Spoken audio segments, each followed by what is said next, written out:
Alex Pereira's sudden tweet and even more sudden denial has set off alarm bells in the MMA world. And now, Luke Thomas is siding with Ariel Helwani, calling out what he sees as a clear case of backpedaling.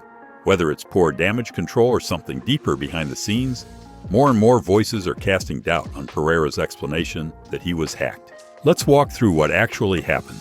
It started with a tweet from Alex Pereira's account, a cryptic but sharp message that clearly hinted at tension with the UFC.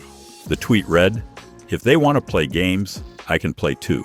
That's not something you usually see from Pereira, who rarely engages in drama publicly.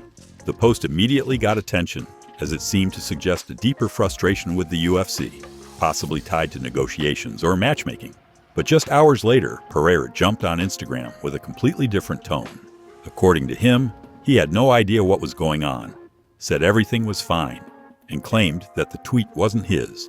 His account had been hacked. That's when Ariel Helwani stepped in and started raising serious questions. Helwani pointed out that Pereira's team didn't respond to him when he reached out for clarification. No statement, no denial, just silence.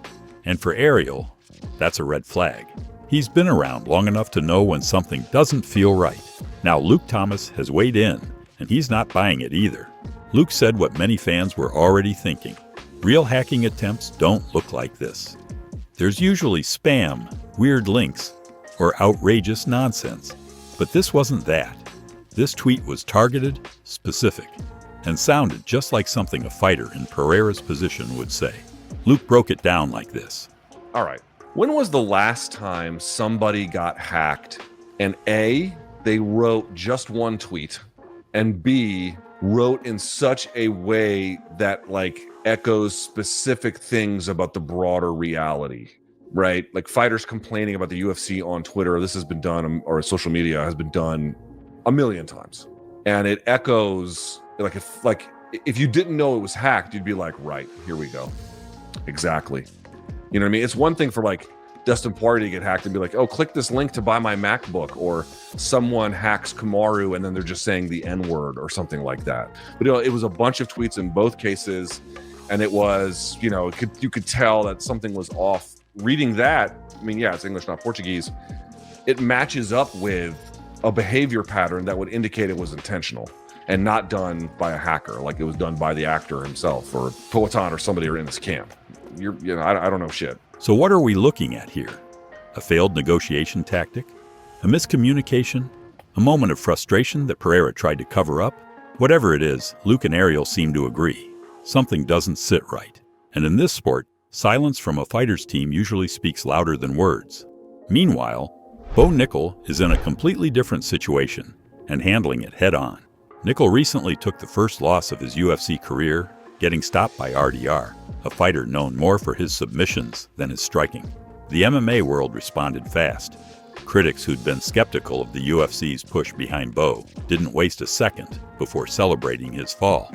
Fighters and fans piled on, questioning his resilience and his ability to handle adversity. But Bo isn't backing away from any of it. In fact, he's embracing it. On his podcast, he opened up about the backlash and made it clear that he's storing every insult as fuel for the climb back. He said, and all the people that, it's interesting, of course, you mentioned there's a lot of positive and a lot of negative. All the negative, for me, I look at that and all I say is just suck my. At the end of the day, say what you want, but when I get back on top and when I'm the freaking champion of the world, they're all crawling back. You all come crawling back. Bo isn't pretending like it didn't happen. He's owning it and using it. And now let's talk about the biggest fight from UFC 315. Belal Muhammad versus Jack Della Maddalena. Jack defeated Belal by unanimous decision to become the new UFC welterweight champion. It was a hard-fought, high-stakes matchup, and the result sent shockwaves through the division. The moment the decision was announced, the reactions started pouring in from fighters, analysts, and fans across the sport. Islam Makhachev, who now looks to be next in line for Jack, tweeted, "Time to become a double champion. Inshallah, let's go."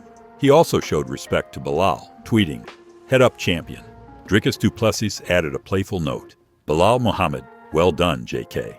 Merab Dvalishvili said simply, "What a great fight." Jiri Prochazka congratulated the new champ. "Congratulations, Jack." Derek Brunson admitted his surprise. Wow, I was wrong. Deep down, I just knew we wouldn't get Islam versus Pereira. Damn. Terrence McKinney shared, "This fight was insane. Respect to both men, and new. Belal's got hands, surprised us all." Alan Juban praised Jack's performance. JDM looked impressive everywhere tonight. Oscar Willis pointed out the potential of the next fight. Everyone was obviously hyped for Ilya versus Islam. And while it's not bigger, JDM versus Islam might just be a sneaky banger. Jamahal Hill and Brian Ortega both reacted with simple admiration. "What a fight." Ali Abdelaziz tweeted, "Alhamdulillah for everything. Amazing fight. Bully Belal. It's always going to be a king." Megan Anderson celebrated the Aussie win. "Let's go." "Yeah, the boys. JDM and new. Aussie, Aussie, Aussie." Gilbert Burns said, "What a fight." Adam Martin shared a great observation. "This sport never ceases to surprise me." A few years ago, Jack Della Maddalena was a prospect I saw in Dana White's Contender Series, and now he's a UFC world champion. The sport moves fast. Michael Bisping added, "Insane fight. Congrats to both men." Dylan Dennis, never one to hold back, tweeted, "Belal forgot the name. Muhammad just got exposed for the fraud he is. He sucks. Got completely outclassed." Alex Bahunin gave Belal his credit. "Props to Belal Muhammad for standing with JDM for most of the fight. Respect." And Billy Quarantillo looked ahead. "Dope fight. Sets up a fun fight against Islam, and 155 opens up a bit. Missed out on Islam versus Tapuria, but this is still dope." Between Alex Pereira's confusing Twitter moment, Bo Nickal's brutally honest comeback mindset, and Jack Della Maddalena shaking up the welterweight division, the MMA world is buzzing right now, and for good reason. Let us know what you think in the comments. Was Pereira really hacked? Can Bo Nickal come back stronger? And how do you see Islam versus JDM playing out? Make sure to hit the like button and subscribe if you want more raw, real MMA updates. No fluff, just the stories that matter.